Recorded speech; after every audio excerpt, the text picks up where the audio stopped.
Hi police, welcome to முப்படை training academy. So காவலர்களாகிய அனைவருக்கும் இனிய தீபாவளி திருநாள் நல்வாழ்த்துக்கள். ஸோ இந்த தீபாவளி திருநாள் நல்வாழ்த்துக்கள்ல நம்ம எடுக்கக்கூடிய முயற்சிகள் அனைத்தும் வெற்றிகரமாக தான் போய் முடியணும்னு சொல்லிட்டு எல்லாரும் வல்ல இறைவனை பிரார்த்தித்துக் கொண்டு எல்லாருக்குமே வாழ்த்துக்களை கூறிக்கொள்கிறேன்.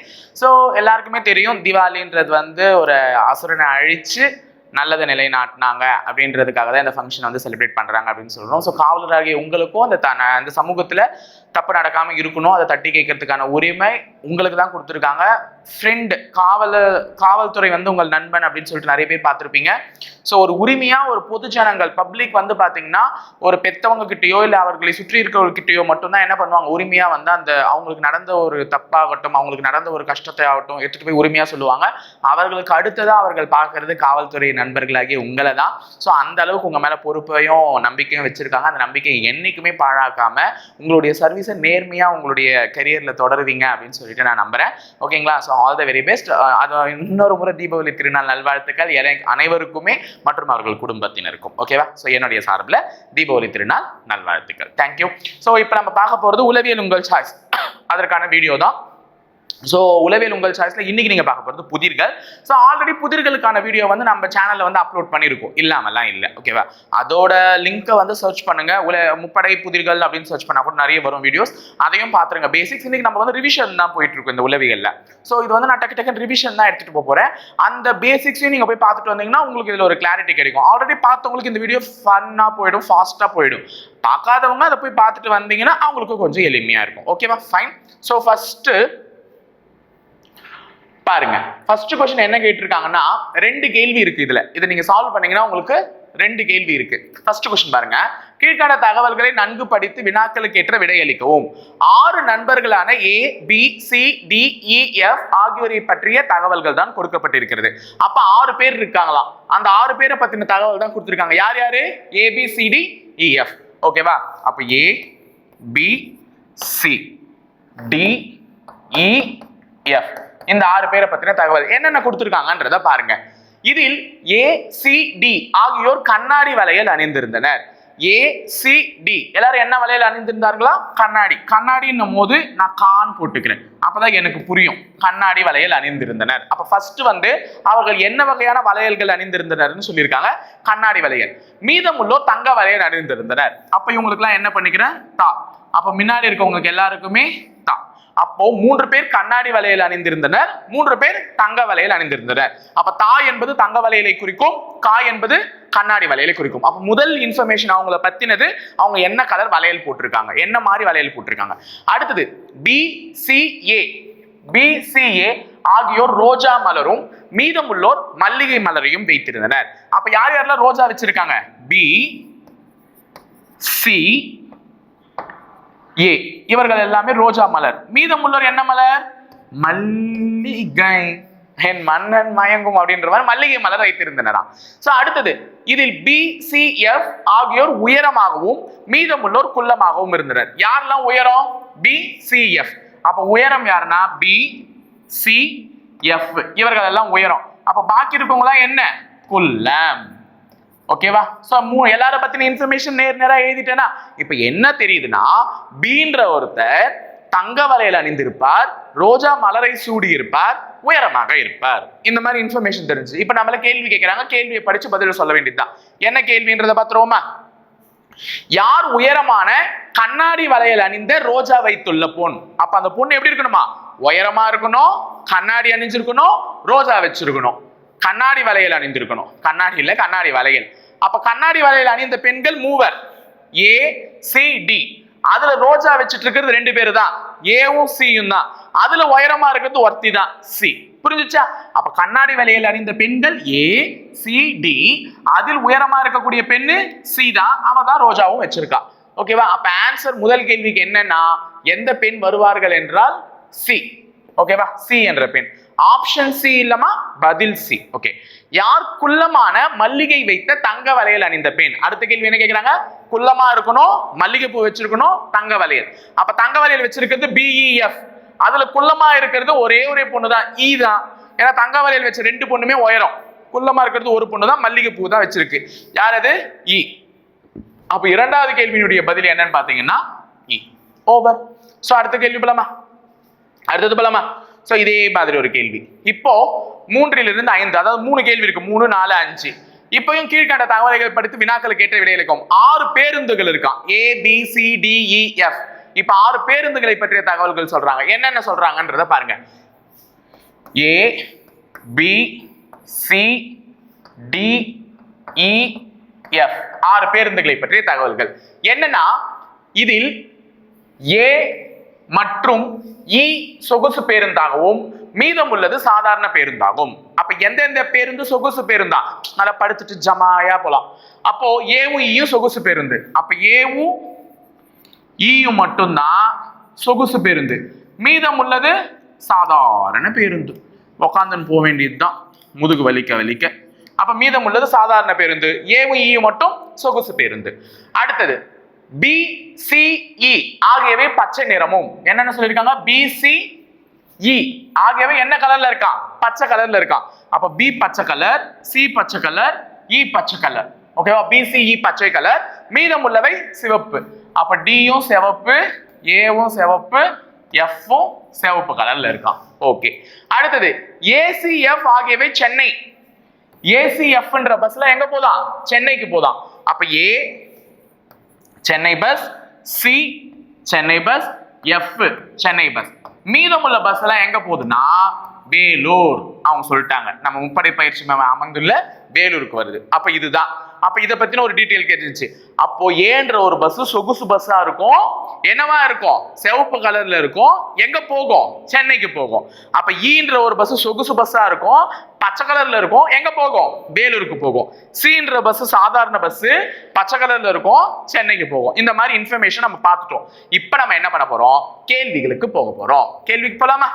சோ 3 கேள்விகள் இருக்கு. இதில் எந்த பேருந்து வேலூர் செல்லும் பச்சை நிற சொகுசு பேருந்தாகும்? அப்ப எந்த பஸ் வந்து வேலூருக்கு தான் போனோம், பச்சை கலர்ல இருக்கணும், சொகுசு பேருந்து. நம்ம சொகுசு பேருந்து 2 தான் நம்ம பார்த்தோம். சொகுசு பேருந்து ஒன்னு A, இன்னொன்னு E. அதுல பச்சை கலர்ல எது இருக்கும்?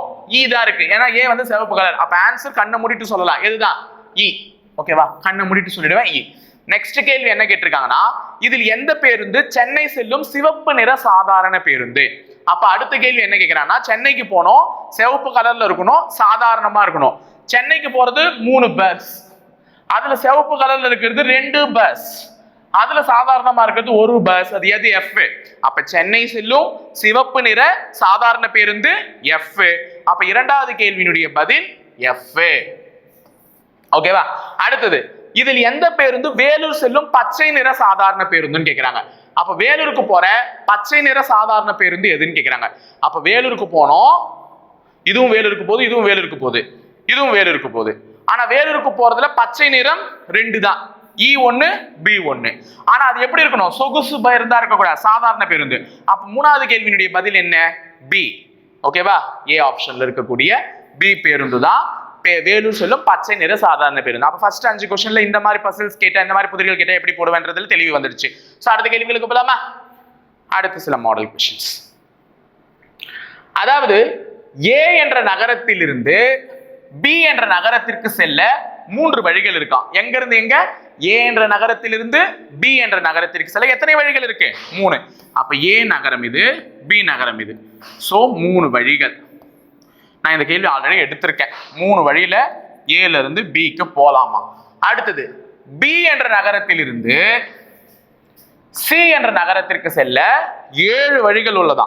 அப்ப சி என்ற நகரத்திற்கு போனா 1 2 3 4 5 6 7. அப்போ 7 வழிகள் இருக்காம்பா. எங்க இருந்து எங்க? பில இருந்து சிக்கு போறதுக்கு 7 வழிகள் இருக்காம். அப்ப இது 3 வழி, இது 7 வழி. சோ இந்த மாதிரி இருந்துச்சுன்னா ஏ என்ற நகரத்திலிருந்து சி என்ற நகரத்திற்கு செல்ல எத்தனை வழிகள் கிடைக்கும்? அதாவது எங்க இருந்து எங்க? ஏல இருந்து சிக்கு போறதுக்கு எத்தனை வழிகள் கிடைக்கும் அப்படின்னு கேக்குறாங்க. நான் ஆல்ரெடி சொல்லியிருந்தேன், இந்த 2 நம்பரையும் பெருக்கினாதான் ஆன்சர். அப்ப 3 × 7 இங்கே நிக்குது பாரு, 21. ஆன்சர் 21 வழிகள். ஏன்னா அவன் இங்க இருந்து இதுக்கு போய் இந்த 7 வழியில எதுல வேணா போலாம். அதே மாதிரி இந்த வழியில போய் இந்த 7 வழியில எதுல வேணா போலாம். திருப்பி இந்த வழியில போய் இந்த 7 வழியில எதுல வேணா போலாம். அப்ப 3 × 7 21 தான் ஆன்சர். சோ இதை நீ வந்து உனக்கு வரையணும், புரியணுமேன்னு வரைஞ்சு காமிச்ச, நீ வரையணுன்ற அவசியம் எல்லாம் இல்ல. அந்த 2 நம்பரையும் பெருக்கி சொல்லிட்டா கூட போதும். சோ அடுத்து இப்ப இந்த கேள்விக்கு நீங்களே டக்குன்னு சொல்லிடுவீங்களே. ஏ என்ற நகரத்திற்கு பி என்ற நகரத்திற்கு செல்ல எத்தனை வழிகள் இருக்கா? 4 வழிகள். பி என்ற நகரத்திலிருந்து சி என்ற நகரத்திற்கு செல்ல எத்தனை வழிகள் இருக்கான்? 8 வழிகள். அப்படின்னா ஏல இருந்து சிக்கு செல்றதுக்கு 4 8 8 4 என்னமா 32. சொல்லிட்டல, டக்குன்னு முடிஞ்சிருச்சு. அப்ப 7 கேள்வி முடிச்சிட்டோம். வாங்க வாங்க வாங்க, ஃபாஸ்ட் ஃபாஸ்ட் ஃபாஸ்ட் ஃபாஸ்ட். 100லிருந்து எத்தனை பத்துக்களை உன்னால் கழிக்க இயலும்? இது வந்து டிஎன்பிஎஸ்சில இப்பதான் ரீசெண்டா குரூப் 4ல கேட்டாங்க. நிறைய பேர் அப்படி கன்ஃபியூஸ் ஆகி திணறு நீங்க திண்டாடுனீங்க. ஆனா ஈஸியான ஒரு கொஸ்டின் தாமா. 100லிருந்து எத்தனை பத்துக்களை உன்னால் கழிக்க முடியும்னா 100லிருந்து என்னால் 10ஐ ஒரு முறை மட்டும் தான் கழிக்க முடியும். ஏன் அப்படின்னா 100லிருந்து 10 கழிச்சிட்டோம்னா அது என்னவா மாறிடும்? 90 மாறிடும்.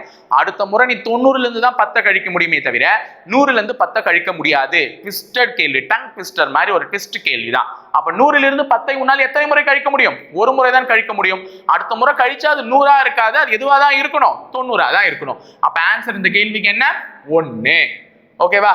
சோ அடுத்தது 1லிருந்து 100 வரை இந்த மாதிரி ஒரு கொஸ்டின் கேட்பாங்கம்மா. 1லிருந்து 100 வரை எத்தனை 3கள் இடம்பெற்றிருக்கும், இல்ல எத்தனை 4கள் இடம்பெற்றிருக்கும், இல்ல எத்தனை 2கள் இடம்பெற்றிருக்கும், இல்ல எத்தனை 9கள் இடம்பெற்றிருக்கும், இல்ல எத்தனை 8கள் இடம்பெற்றிருக்கும். எப்படி வேணா கேள்வி மாத்தலாம் நம்பரை. இந்த நம்பரை எதுவா வேணா மாத்தலாம். ஆனா ஆன்சரை எவனாலையுமே மாத்த முடியாது. ஆன்சர் என்னதான்? 20 தான். சோ எப்படி நீ என்னங்கன்னா 1லிருந்து 100 வரை எத்தனை 3கள் இருக்குன்னா 3 13 23 33 43 53 63 73 83 93 இதுதானே நீங்க பாப்பீங்க. அப்ப 1 2 3 4 5 6 7 8 9 10 11. சார் 11 3 தான் இருக்கு. ஏன் ஆப்ஷன்ல 11 இருக்கு? நான் போய் விழுந்துறவா குழியிலன்னா தப்பு. இங்க வந்ததுக்கு அப்புறம் தான் நீ பார்க்கணும். 11 இருக்கா? 30 31 32 34. ஏன் சார் 33 எழுதுறேன்னா 33 இங்க எழுதிட்டு இருக்க 2 3 இருக்குது பாரு ஒரே இதுல. ஓகேவா? அடுத்தது 35 36 37 38 39. இப்போ இதுல ஒரு 11 3 இருக்கு. 12 13 14 15 16 17 18 19 20. அப்ப 20 3 இருக்கு. ஓகேவா? அப்ப 1லிருந்து 100 வரை எத்தனை எண்கள் இடம்பெற்றிருக்குன்னு கேட்டா எல்லாமே என்னதான்? 20 தான். ஓகேவா? 0 மட்டும் ஒரு முறை நல்லா எண்ணிக்கும். ஓகே, நெக்ஸ்ட் இது ஒரு கேள்வி எஸ்ஐல கேட்டாங்கம்மா. இந்த கொஸ்டின் இருமா கொஞ்சம் இதாயிடுச்சு. ஓகே, எஸ்ஐல கேட்ட கொஸ்டின் இது. டெலிபோன் எண் சுழற்றில் உள்ள அனைத்து எண்களையும் பெருக்கினால் இறுதியாக வரும் விடை என்னன்னு கேட்டிருந்தாங்க. அப்ப டெலிபோன் நம்பர்ல இந்த மாதிரி டயல் நம்பர் இருக்கும். ஓகேவா? இந்த மாதிரி டயல் நம்பர்ல 1 2 3 4 5 இந்த மாதிரி நம்பர் இருக்கும். இது எல்லாத்தையும் பெருக்குனா என்ன வரும்னு கேக்குறாங்க. எதுவுமே வராது, 0 தான் வரும். ஏன் அப்படின்னா டெலிபோன் நம்பர்ல எதுவும் இருக்கும், 0வும் இருக்கும். அப்ப எல்லா நம்பரையும் பெருக்கிட்டு கடைசியா வர விட 0வோட பெருக்கினாலும் ஆன்சர் எதுவா மாறிடும்? 0வா மாறிடும். இந்த ஒரு கொஸ்டின் கேட்டிருந்தாங்க. இது எழுதி வச்சுக்கோங்க. ஓகேவா? நெக்ஸ்ட் அடுத்த கேள்வி. கீழ்கண்ட தகவல்களை படித்து வினாக்களுக்கு ஏற்ற விடையளிக்கவும். திங்கள் தொடங்கி சனி முடிகின்ற ஒரு வாரத்தில் 5 வகுப்புகளான கணிதம், அறிவியல். 5 கேள்வி இருக்குமா இதை சால்வ் பண்ணா? ஓகேவா? திங்கள் தொடங்கி சனி முடிகின்ற ஒரு வாரத்தில் 5 வகுப்புகளான கணிதம், அறிவியல், சமூக அறிவியல், தமிழ் மற்றும் ஆங்கிலம் நடைபெறுகின்றன. அப்போ ஒரு வாரத்துல இங்க 6 நாள் சொல்லியிருக்காங்க. ஞாயிற்றுக்கிழமை லீவு. திங்கக்கிழமையில இருந்து சனிக்கிழமை வரையும் தொடங்கி போக சொல்லியிருக்காங்க. அப்ப திங்கள்ல இருந்து சனி தொடங்கி முடிகின்ற அந்த வாரத்துல எத்தனை கிளாஸஸ் நடக்குதா? 5 கிளாஸஸ் நடக்குதா? சப்ஜெக்ட் நேம் கொடுத்துட்டு இருக்காங்க. மேக்ஸ் இருக்கு, சயின்ஸ் இருக்கு, சோஷியல் சயின்ஸ் இருக்கு, தமிழ் அண்ட் இங்கிலீஷ் இருக்கு. ஓகேவா? சோ இதுல வாரத்தில் ஒரு நாள் விடுமுறை. அந்த ஞாயிற்றுக்கிழமை அல்லாமல் ஒரு நாள் வாரத்துல விடுமுறை. ஏன்னா 6 நாள் கிளாஸஸ் நடக்க போகுது திங்கள்ல இருந்து சனி வரையும். அதுல ஏதோ ஒரு நாள் லீவ் வேற விட்டுருக்காங்க. அந்த வாரத்தில் ஒரு நாள் விடுமுறை. விடுமுறை நாள் திங்கள், வெள்ளி மற்றும் சனி இல்லை. அப்ப விடுமுறை நாள் எதெல்லாம் இல்லையா? நல்லா சொல்லியிருக்காங்க. விடுமுறை நாளா வந்து எதெல்லாம் இருக்கக்கூடாது? திங்கக்கிழமை இருக்கக்கூடாது, வெள்ளிக்கிழமை இருக்கக்கூடாது மற்றும் சனிக்கிழமை இருக்கக்கூடாது. அப்ப அது 3 நாட்களுமே விடுமுறை வரக்கூடாது. அப்ப அது விடுமுறையா இல்லைன்னா அந்த 3 நாள்லயுமே கிளாஸ் நடந்திருக்கு. அது தெரிஞ்சுக்கோங்க. ஓகேவா? போலாமா இப்போ கேள்வி சால்வ் பண்றதுக்கு? அப்ப ஃபர்ஸ்ட் இங்க இருந்து தான் நம்ம க்ளூவே ஆரம்பிக்குது. அப்ப நம்ம ஃபர்ஸ்ட் கிழமைகளை எழுதிடலாம். திங்கள், செவ்வாய், புதன், வியாழன், வெள்ளி, சனி. கிழமை எழுதிட்டேன். இப்போ விடுமுறைக்கு முன்தினம் கணித வகுப்பு நடைபெற்றது. அப்ப என்னைக்கு லீவ் விட்டாங்களோ அந்த லீவ் விட்ட முன்னாடி நாள் என்ன கிளாஸ் நடந்திருக்கான்? மேக்ஸ், கணித வகுப்பு நடந்திருக்கு. ஆனா என்னைக்கு லீவுனே எனக்கு தெரியல. ஆனா லீவ் என்னைக்கெல்லாம் வரக்கூடாது? திங்கக்கிழமை வரக்கூடாது, வெள்ளிக்கிழமை வரக்கூடாது, சனிக்கிழமை வரக்கூடாது. அதான சொல்லியிருக்காங்க. திங்கள், வெள்ளி, சனி லீவே வரக்கூடாது. ஓகே, சரி அடுத்த க்ளூ படிக்குமா? வெள்ளி அன்று தமிழ் வகுப்பு நடைபெற்றது. தெளிவா கொடுத்துட்டு இருக்கான். வெள்ளிக்கிழமை என்ன வகுப்பு நடைபெற்றதா? தமிழ் வகுப்பு நடைபெற்றது. அப்ப வெள்ளி அன்று தமிழ் வகுப்பு நடைபெற்றது. சூப்பர். அடுத்த கேள்வி, அடுத்த க்ளூ என்ன? வாரத்தில் முதல் நாள் ஆங்கில வகுப்பு நடைபெற்றது. அப்ப இதுதான் அந்த வாரம். இந்த வாரத்தின் முதல் நாளான திங்கட்கிழமை என்ன கிளாஸ் நடந்திருக்கா? ஆங்கிலம், அதாவது இங்கிலீஷ். ஓகேவா? ஆங்கில வகுப்பு நடைபெற்றது. அப்ப வெள்ளிக்கிழமை தமிழ், திங்கட்கிழமை இங்கிலீஷ் நடந்திருக்கு. ஆங்கில வகுப்புக்கு அடுத்த நாள் அறிவியல் வகுப்பு நடைபெற்றது. அப்ப ஆங்கில வகுப்புக்கு அடுத்த நாளான செவ்வாய்க்கிழமை என்ன கிளாஸ் நடந்திருக்கு? அறிவியல் நடந்திருக்கு. ஓகேமா, இப்ப இதை வச்சுதான் நம்ம சால்வ் பண்ணணும். க்ளூலாம் முடிஞ்சிருச்சு. இப்ப அவங்க என்ன சொல்லியிருக்காங்கன்னா, லீவு நாளுக்கு முன்னாடி நாள் மேக்ஸ். லீவு என்னைக்கெல்லாம் வரக்கூடாது? திங்கக்கிழமை வரக்கூடாது, வெள்ளிக்கிழமை வரக்கூடாது, சனிக்கிழமை வரக்கூடாது. நல்லா ஞாபகம் வச்சுக்கோ, திங்கள் வெள்ளி சனி மூணுமே வரல. ஆமா தானே? திங்கக்கிழமையும் கிளாஸ் போட்டாச்சு, வெள்ளிக்கிழமையும் கிளாஸ் போட்டாச்சு. சனிக்கிழமை லீவு நான் விடக்கூடாது, அதனால சனி இல்லை. அப்ப புதன்ல லீவ் விடலாமா, வியாழன்ல லீவ் விடலாமா? சனி லீவ் விடக்கூடாதுன்னு சொல்லிட்டாங்க. அப்ப புதன்ல லீவ் இல்லாமா, வியாழன்ல லீவ் இல்லாமான்னு யோசிக்கும் போது லீவுக்கு முன்னாடி நாள் என்ன கிழமை இருக்கணும்? சார் என்ன சப்ஜெக்ட் இருக்கணும்? மேக்ஸ். அப்ப வியாழக்கிழமை தான் நம்ம என்ன பண்ணணும்? லீவ் விடணும். வியாழக்கிழமை லீவ் விடுறதுனால கணிதம் எங்க போயிடும்? புதன்கிழமை போயிடும். கணிதம் இங்க இருந்ததுனால பாக்கி மீந்த சமூக அறிவியல் தான் என்னைக்கு வந்துடும்? சனிக்கிழமை வந்துடும். அப்ப 5 கேள்வி அசால்ட்டா முடிச்சிட்டியா? ஆன்சர் பண்ணிடுவியா? இப்ப 11ல இருந்து 15வது கேள்வி வரையும் சொல்லுங்க பார்க்கலாம். வாரத்தின் இறுதி வகுப்பு என்ன? இப்பதான் நான் போட்டேன். வாரத்தின் இறுதி வகுப்பு என்ன? சமூக அறிவியல். கடைசி நாள் சமூக அறிவியல். விடுமுறை எந்த நாள்ல கண்டுபிடிச்சோம்? இப்பதான் வியாழக்கிழமை தான் விடுமுறைன்னு பார்த்தோம். ஓகே, ஆமா தானே? எனக்கு ஞாபகம் இருக்கு, நான் பார்க்கல, இன்னொரு முறை செக் பண்ணல. செவ்வாய் நடைபெற்ற வகுப்பு என்ன? விடுமுறை வியாழக்கிழமை தான் போட்டிருக்கோம். செவ்வாய்க்கிழமை என்ன கிளாஸ் நடந்திருக்கு? அறிவியல் கிளாஸ் நடந்திருக்கு. அப்ப செவ்வாய்க்கிழமை நடந்த கிளாஸ் வந்து அறிவியல். ஓகேவா? ஏ ஆப்ஷன் அறிவியல். இது 2 क्वेश्चन ஒண்ணா படிச்சு போயிடலாம். தமிழ் வகுப்பு நடைபெற்ற நாள். தமிழ் வகுப்பு நம்மளே பார்த்தோம், கேள்வியிலே டைரக்டா கொடுத்துட்டு இருந்தாங்க. வெள்ளிக்கிழமை தான் நடந்துச்சு. அடுத்தது விடுமுறை தினத்திற்கு அடுத்த நாள் என்ன வகுப்புன்னு கேட்டிருக்காங்க. விடுமுறை தினத்திற்கு அடுத்த நாள் என்ன வகுப்பு? தமிழ் வகுப்பு தான். வேணா போய் செக் பண்ணிக்கோங்க. விடுமுறை வியாழக்கிழமை, சோ வியாழக்கிழமை லீவு, வெள்ளிக்கிழமை தமிழ் நடந்துச்சு. தமிழ் வகுப்பு நடைபெற்ற நாளும் வெள்ளிக்கிழமை. அவ்வளவுதான். Clues are over, questions are simply solved. ஓகேவா? சோ இப்ப அடுத்தது 16ல இருந்து 20 கேள்விகள். இதுவும் 5 கேள்விகள் கேட்டிருக்காங்க. பாத்துருவோம், சால்வ் பண்ணிடுவோம். அசால்ட்டு தான் நமக்கு. என்ன கேட்டிருக்காங்க அப்படின்னா, கீழ்காண்ற தகவல்களை பற்றி வினாக்கள் கேட்டு விடையிருக்கும். அனு மற்றும் பிரியா இருவரும் வரலாறு மற்றும் கணிதம் படித்தனர். அப்ப அனு பிரியான்னு 2 பேர் இருக்காங்க. அனுப்பிரியா இல்லம்மா, அனு பிரியா. ஓகேவா? அவங்க என்ன பண்ணிருக்காங்களா? வரலாறு மற்றும் கணிதம் படித்தனர். அப்ப பேரை எழுதி வச்சுக்கோங்க முதல்ல. கொஞ்சம் நல்லா இது பண்ணி விட்டு இருக்கிறோமா?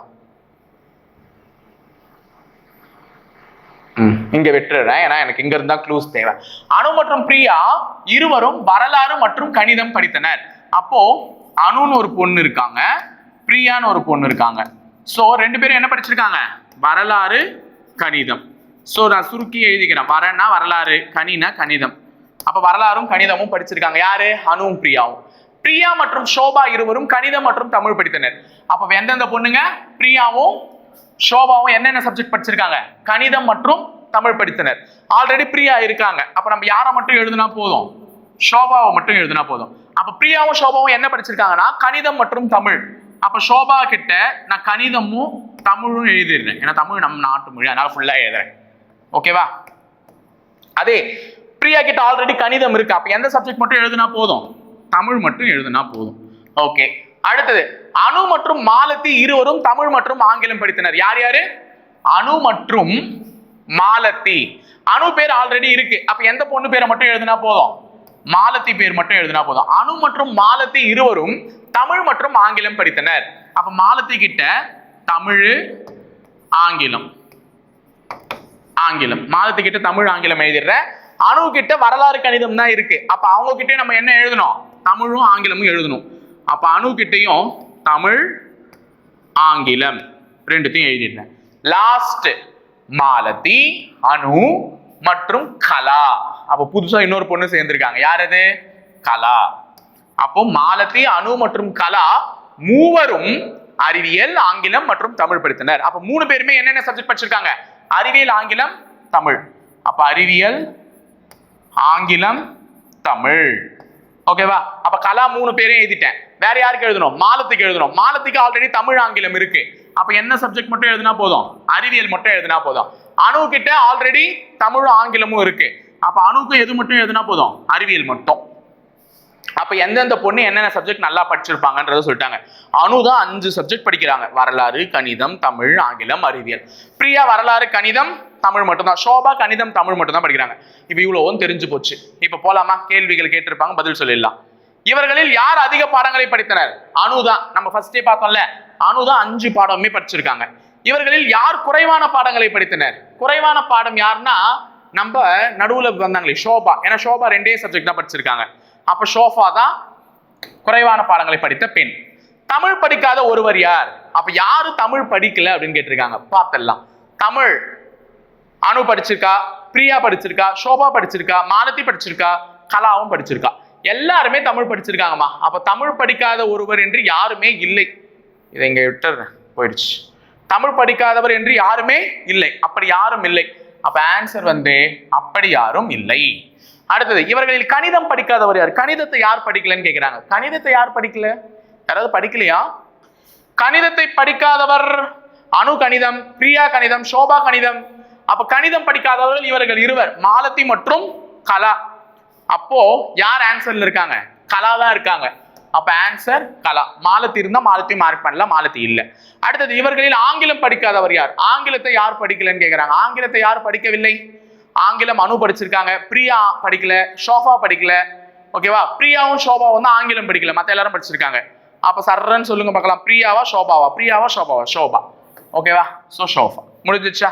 இப்ப அடுத்த கொஸ்டின் போயிடலாமா? 21ல இருந்து 25. ஈஸி தானே, போட்டுடலாம். முடிஞ்சிடும் இதோட. அவ்வளவுதான். ஃபாஸ்ட் இந்த கேள்வியோட முடிஞ்சிடும் இந்த செஷன். கீழ்கண்ட தகவலை படித்து வினாக்களுக்கு ஏற்ற விடை அளிக்கவும். 5 நண்பர்கள் ABCDE ஆகியோர் வெவ்வேறு விளையாட்டை விளையாடுகின்றனர். ஓகேவா? 5 நண்பர்கள் வெவ்வேறு விளையாட்டை விளையாடுகின்றனர். யார் யார் என்னென்ன விளையாடுறாங்கன்னு பார்த்தலாம். ABCDEF, ABCDE. ஓகேவா? எழுதிடலாமா? ஓகே. ABCDE 5 நண்பர்கள் வெவ்வேறு விளையாட்டை விளையாடுறாங்க. இதில் A மற்றும் B செஸ் மற்றும் கேரம் விளையாடுகின்றனர். அப்ப ஏவும் B என்னென்ன கேம் விளையாடுறாங்களா? செஸ்ஸும் கேரமும். அப்ப செஸ், கேரம். இவரும் செஸ், கேரம். ஓகேவா? அடுத்தது, B மற்றும் C கேரம் மற்றும் கிரிக்கெட் விளையாடுகின்றனர். B C என்னென்ன விளையாடுறாங்களா? கேரம் மற்றும் கிரிக்கெட்.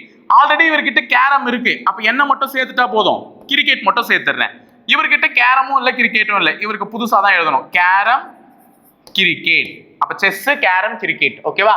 அடுத்தது, ACD ஆகியோர் கிரிக்கெட், கேரம், டென்னிஸ் விளையாடுறாங்க. யார் யாரு? ACD. அப்போ முதல்ல D க்கு எழுதிடலாம். 3 கேமே D க்கு புதுசு தான். என்னென்ன? Cricket, carrom, tennis. Cricket, carrom, tennis. யாரு? D. A க்கும் C க்கும் பாருங்க. C க்கு கேரமும் கிரிக்கெட்டும் இருக்கு. அப்ப எதை மட்டும் எழுதுனா போதும்? டென்னிஸ் மட்டும் எழுதுனா போதும். அதே மாதிரி A க்கு கேரம் இருக்கு. அப்ப கிரிக்கெட்டும் எழுதணும், டென்னிஸும் எழுதணும். ஓகேவா? சோ A எல்லாத்தையும் விளையாடுறாங்க. அடுத்தது, D மற்றும் E ஹாக்கி மற்றும் டென்னிஸ் விளையாடுகின்றனர். யார் யாரு? DEயும் ஹாக்கியும் டென்னிஸும். D இங்க தானே இருக்காங்க. அப்ப E அண்ட் எழுதிரு, hockey, tennis. Hockey, tennis. D கிட்ட ஆல்ரெடி டென்னிஸ் இருக்கு. அப்ப என்ன கேம் மட்டும் எழுதுனா போதும்? ஹாக்கி மட்டும் எழுதுனா போதும். Last, ABE. ABE செஸ் மற்றும் கால்பந்து விளையாடுகின்றனர். அப்ப ABE செஸ் மற்றும் கால்பந்து. அப்ப எழுதிடலாமா? E எதுவுமே இல்ல. செஸ்ஸும் எழுதணும், கால்பந்தும் எழுதணும். செஸ்ஸும் எழுதணும், கால்பந்து எழுதணும். A க்கும் B க்கும் பாருங்க, ஆல்ரெடி இவர்கிட்ட செஸ் இருக்கு. அப்ப கால்பந்து மட்டும் எழுதினா போதும். இவர்கிட்ட ஆல்ரெடி செஸ் இருக்கு. அப்போ கால்பந்து எழுதினா மட்டும் போதும். அப்ப யார் அதிகமா கேம் விளையாடுறது? நம்ம A அண்ணாத்தை தான். யாரு குறைவா விளையாடுறது? C அண்ணாத்தை. போலாம். ஓகேவா? சரி, ஓகேவா? எடுத்துட்டு போலாம். கேள்வி பார்க்கலாம். இவர்களில் அதிக விளையாட்டுகளை விளையாடுவர்கள், இவர்களின் குறைவான விளையாட்டு நம்ம முதல்ல பார்த்துட்டோம். அப்ப A தான் அதிகமான விளையாட்டை விளையாடியவர் A, குறைவான விளையாட்டு விளையாடியவர் C. 2 கேள்வி இது மாதிரி கேட்பாங்க. நம்மளே யோசிச்ச மாதிரி கேட்டிருக்காங்க. அடுத்தது, பின்வரும் நபர்களில் ஹாக்கி விளையாடுபவர் யார்? ஹாக்கி யாரெல்லாம் விளையாடுறாங்கன்னு பார்க்கணும். ஹாக்கி விளையாடுறது 2 பேர் தான். ஒன்னு D இல்ல E. சோ 2 பேர் தான் விளையாடுறாங்க. D-யா E-யா? ஆப்ஷன்ல D தான் இருக்காங்க. சோ D-ய போட்டுடுவோம். அடுத்தது, 4 விளையாட்டுகளை மட்டும் விளையாடுபவர் எத்தனை பேர்? அதாவது என்ன கேட்டிருக்காங்கன்னு தெளிவா கவனிங்க. விளையாடுறவங்க எத்தனை விளையாட்டு மட்டும்தான் விளையாடணுமா? 4 விளையாட்டு. அப்ப 5 விளையாடுறவங்களும் வேணாம், 3 விளையாடுறவங்களும் வேணாம். அப்ப 4 விளையாட்டுகளை மட்டும் விளையாடுபவர்கள் ஒருவர் பி, இன்னொருவர் டி, இன்னொருவர் இ. அப்ப எத்தனை பேர் 4 விளையாட்டை விளையாடுகிறார்கள் என்றால் மூவர் தான் 4 விளையாட்டுகளை விளையாடுகிறார்கள். லாஸ்ட்ல இவர்களில் டென்னிஸ் விளையாடாதவர் யாருன்னு கேட்கிறாங்க. டென்னிஸ் யார் விளையாடல அப்படின்றத நீ தான் பார்த்து சொல்லணும். சோ டென்னிஸை விளையாடாதவர் இவர் டென்னிஸ் விளையாடுறாரு, இ டியும் டென்னிஸ் விளையாடுறாரு, சியும் டென்னிஸ் விளையாடுறாரு, பி டென்னிஸ் விளையாடல, ஏவும் டென்னிஸ் விளையாடுறாரு. அப்ப டென்னிஸ் விளையாடாதவர் வேறு யாரும் அல்ல, நம்மளுடைய பி. So answer B. ஓகேவாமா? ஸோ இன்று உளவியல் உங்கள் சாய்ஸ்ல புதிர்களுக்கான கேள்விகள் பார்த்தீங்க, ஒரு வகையான மாடல்ஸ் பார்த்துருப்பீங்க. ஸோ இதுக்கப்புறமா நாங்கள் ரிவிஷன் வேற போட போறோம், அதுலயும் நிறைய புதிர்கள் எடுத்துட்டு வந்து உங்களுக்கு நான் நடத்துறேன். ஸோ எல்லாத்தையுமே தொடர்ந்து சப்போர்ட் பண்ணுங்க. உளவியல் நம்ம எப்படியும் 20க்கு 20 எடுத்தே ஆகணும், நம்ம விடக்கூடாது நம்மளுடைய மார்க்கை. ஓகேவா? ஸோ இணைந்தீர்கள் காவலர்களை தொடர்ந்து முப்படை பயிற்சி மையத்துடன். நன்றி, வணக்கம்.